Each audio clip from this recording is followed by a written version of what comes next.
Asian cup বাছাই পর্বের ম্যাচের আগে ভারত জাতীয় ফুটবল দল একটি প্রীতি ম্যাচ খেলবে থাইল্যান্ডের বিপক্ষে। আমরা আজ এই ভিডিওর মাধ্যমে জানব ইন্ডিয়া এবং থাইল্যান্ডের মধ্যকার সেই প্রীতি ম্যাচের সময়সূচি, কোন সময় অনুষ্ঠিত হবে এবং কয় তারিখে অনুষ্ঠিত হবে, সব কিছু এই ভিডিওর মাধ্যমে জানব।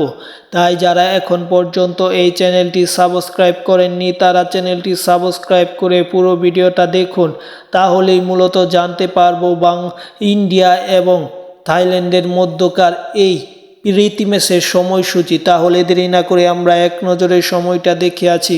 থাইল্যান্ড বনাম ইন্ডিয়ার মধ্যকার এই প্রীতি ম্যাচটা অনুষ্ঠিত হবে আগামী মাসে মানে 4 জুন ম্যাচটা অনুষ্ঠিত হবে। আগামী মাসের 4 তারিখে মুখোমুখি হবে এই দুই দল। এটা এশিয়ান কাপ বাছাইয়ের জন্য প্রীতি ম্যাচ ভারতের, এবং এই ম্যাচটা শুরু হবে, এই সময়টা বলতে গেলে 6টা 30 PM বাংলাদেশ সময়। 6টা 30 PM হলে ভারতের সময় হবে 6টায়।